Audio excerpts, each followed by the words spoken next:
आतापर्यंत खूप सारे कोशिंबीरचे प्रकार केले असतील आणि खाल्ले देखील असतील, परंतु मेथीची कोशिंबीर कधी खाल्ली आहे का?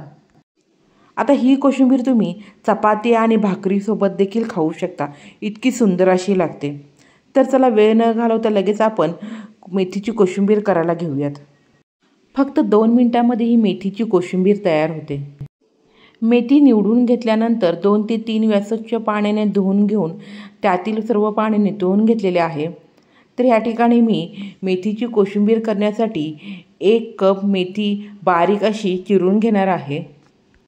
आता तुम्हाला कोशिंबीर किती करायची आहे ना, त्यानुसार मेथी घेऊ शकता, परंतु मेथी चिरताना शक्य तितकी बारीक अशी चिरून घ्या किंवा चॉपरमध्ये ही मेथी तुम्ही चॉप करून घेतली तरीही चालेल। तर ह्या ठिकाणी बारीक अशी मी मेथी ही चिरून घेतलेली आहे, ती आता आपण एका बाउलमध्ये काढून घेऊयात। आता ह्या मेथीच्या कोशिंबीरमध्ये मीठ टाकताना जरा बेताचंच टाका। आता चवीप्रमाणे मीठ टाकून झाल्यानंतर त्यामध्ये पोह्याच्या चमच्याने 1 चमचा साखर घालूयात। त्यानंतर साधारणपणे 4 ते 5 चमचे भाजून घेतलेल्या शेंगदाण्याची भरड, खूप बारीक असं शेंगदाण्याचं कूट टाकू नका, खाताना शेंगदाण्याची भरड अशी दाताखाली आली की कोशिंबीर खूप सुंदर अशी लागते। त्यानंतर थोडासा लिंबाचा रस। आता हे घातलेले जिन्नस व्यवस्थित आपण मिक्स करून घेऊयात। मिक्स करून झाल्यानंतर आपण ह्या कोशिंबीरवरती चुरचुरीत अशी फोडणी घालणार आहोत।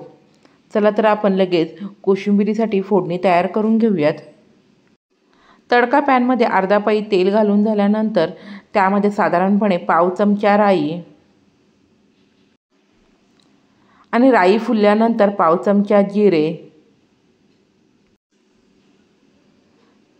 पाव चमचा तीळ, 5 ते 6 कढीपत्त्याची पानं, चिरून घेतलेली हिरवी आणि लाल मिरची, लाल मिरची नसेल तर ती स्किप केली तरी चालेल। मिरची छान कुरकुरीत झाल्यानंतर त्यामध्ये पाव चमचा हिंग टाकून लगेच ही चुरचुरीत फोडणी मेथीवरती घालून घेऊयात। या फोडणीमुळे देखील या कोशिंबीरीला खूप छान टेस्ट येते। ही कोशिंबीर तुम्ही चपाती, भाकरी आणि तोंडी लावण्यासाठी देखील खाऊ शकता। आता त्यावरती मी बारीक चिरलेली कोथिंबीर टाकून या ठिकाणी आपली झटपट अशी मेथीची कोशिंबीर तयार झालेली आहे। तुम्ही देखील करून पहा आणि कशी झाली ते मला कमेंट बॉक्समध्ये सांगायला अजिबात विसरू नका। रेसिपी आवडली असेल तर लाईक, शेअर आणि माझ्या चॅनलला सबस्क्राईब करा। बेलची घंटी वाजवायला विसरू नका। धन्यवाद।